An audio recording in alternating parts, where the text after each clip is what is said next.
ඉරානයේ සහ ඊශ්‍රායලය අතර ඇතිව තිබෙන යුද ගැටුමට ඇමරිකා එක්සත් ජනපදයේ සම්බන්ධ නොවන බව ඇමරිකානු ජනාධිපති ඩොනල්ඩ් ට්‍රම්ප් පවසයි. ට්‍රූත් සෝෂල් ගිණීමේ සටහනක් තවමින් ඇමරිකානු ජනාධිපතිවරයා සඳහන් කර ඇත්තේ ඊශ්‍රායලය විසින් ඉරානයට එල්ල කරන ලද නව ප්‍රහාර සම්බන්ධයෙන් එක්සත් ජනපදයේ කිසිදු සම්බන්ධයක් නොපවතින බවටයි.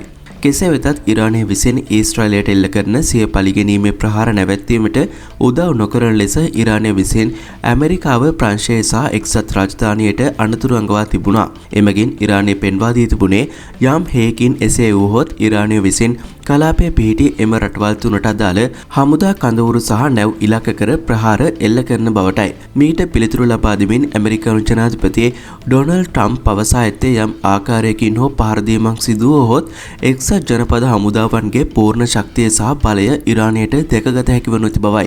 ඉරානය අපට කිසියම් ආකාරයකින් ස්වරූපයෙන් හෝ ආකාරයකින් පහර දුන්නොත් එක්සත් ජනපද සන්නද්ධ හමුදාවන්ගේ සම්පූර්ණ ශක්තිය සහ බලය පෙර කිසිදා නොදුටු මට්ටමකින් ඔබ මතට වැටෙනු ඇති යනුවෙන් ට්‍රම්ප් සිය ගිණුමේ සටහන් කර තිබුණා. කෙසේ වෙතත් ඩොනල්ඩ් ට්‍රම්ප් පවසා ඇත්තේ ඉරානය සහ ඊශ්‍රායලය අතර ගිවිසුමක් ඇති කරගත හැකි බවත් එමකින් මෙම ලේ හැලීම් අවසන් කළ හැකි බවටයි. ඊශ්‍රායලය විසින් ඉරාකයේ ගුවන් අවකාශය භාවිතා කිරීම අවහිර කරන ලෙස ඉරානය ඉල්ලා ඇති බව විදේශ මාධ්‍ය පවසයි. ඉරානය සහ ඉරාකය අතර හදිසි දුරකථන නැමැතුමක් පවත්වා ඇති බවත් එහිදී ඉරාන ජනාධිපති මසූද් මෙම ඉල්ලීම සිදු කර ඇති බවත් එම වාර්තාවන්හි දැක්වෙනවා.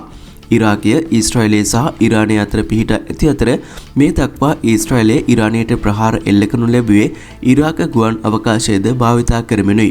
ඉරාක ජනාධිපති අබ්දුල් ලතීෆ් රෂීඩ් සමග පැවති මෙම දුරකථන සංවාදයේදී ඉරාන ජනාධිපතිවරයා වැඩිදුරටත් පවසා ඇත්තේ ඊශ්‍රායලය ප්‍රහාර දිගටම පැවතුනහොත් ඒ කලාපයේ අනෙකුත් රටවල් වලටද අවධානමකට ලක් විය හැකි බවටයි. මේ හේතුවෙන් ඉස්ලාමීය ජාතීන්ගේ ස්ථිර ස්ථාවරයක් ඉල්ලා සිටින බවයි. ඉරාන සෞඛ්‍ය අමාත්‍යාංශ වාර්තාවලට අනුව මධ්‍යම රාත්‍රියේ වන විට ඊශ්‍රායල් ප්‍රහාර වලින් ඉරාන ජාතිකයන් 128 දෙනෙකු මිය ගොස් තිබෙනවා.